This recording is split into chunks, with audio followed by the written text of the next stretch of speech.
दिल्ली में विधानसभा चुनाव खत्म हो गया है और 27 साल बाद बीजेपी ने दिल्ली की सत्ता में वापसी की है। ना सिर्फ वापसी बल्कि प्रचंड बहुमत के साथ इस बार बीजेपी दिल्ली की गद्दी संभालने जा रही है। ऐसे में बिहार विधानसभा चुनाव को लेकर भी पार्टी का मनोबल बढ़ गया है, लेकिन जेडीयू ने बीजेपी को आईना दिखा दिया। पार्टी के राष्ट्रीय अध्यक्ष संजय झा ने बड़ा बयान दिया है, जिसे लेकर चर्चाओं का सिलसिला तेज है। तो क्या कुछ कहा संजय झा ने, जानने के लिए देखिए ये रिपोर्ट। दिल्ली विधानसभा चुनाव में बीजेपी को मिली प्रचंड जीत ने बिहार विधानसभा चुनाव के लिए अटकलों का बाजार गरमा दिया है। अब तक सभी राजनीतिक दल दिल्ली चुनाव के लिए अपनी ताकत झोंक रहे थे, लेकिन अब सबका ध्यान बिहार पर शिफ्ट होने वाला है।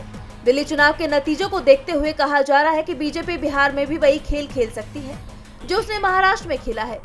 वैसे तो इस बात की चर्चा तो पहले से ही हो रही है, लेकिन दिल्ली में बीजेपी की जीत ने अब इन संभावनाओं पर और मोहर लगा दी है, जिसके बाद बिहार एनडीए में भी हलचल तेज नजर आ रही है।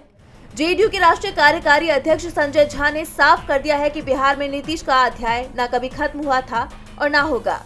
संजय झा ने कहा कि नीतीश कुमार का अध्याय आज भी चल रहा है। जनता में भरोसे का ही नतीजा है कि 2 दशक तक सत्ता में बने रहने के बावजूद नीतीश आज भी अपराज्य है। यानी संजय झा ने बीजेपी को आईना दिखा दिया है। दरअसल महाराष्ट्र चुनाव के बाद से ही बिहार एनडीए में खटपट की खबरें आनी शुरू हो गई थी। नीतीश कुमार की बीजेपी से नाराजगी की चर्चा जोर शोर से चल रही थी। जिस तरह से नीतीश ने दिल्ली आकर भी हाईकमान से मुलाकात नहीं की, गृह मंत्री अमित शाह से दूरी साधी, उसके बाद दावा किया जा रहा था कि आगामी चुनाव में सीएम पद की मांग को लेकर नीतीश बीजेपी से नाराज हैं।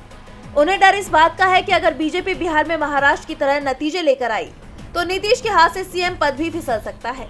और अब दिल्ली चुनाव के नतीजों ने नीतीश की इस चिंता को और ज्यादा बढ़ा दिया है। ऐसे में अब जेडीयू भी बीजेपी को आंख दिखा रही है। संजय झा नीतीश की मजबूती की बात कर रहे हैं। डीवी लाइव बिहार की रिपोर्ट।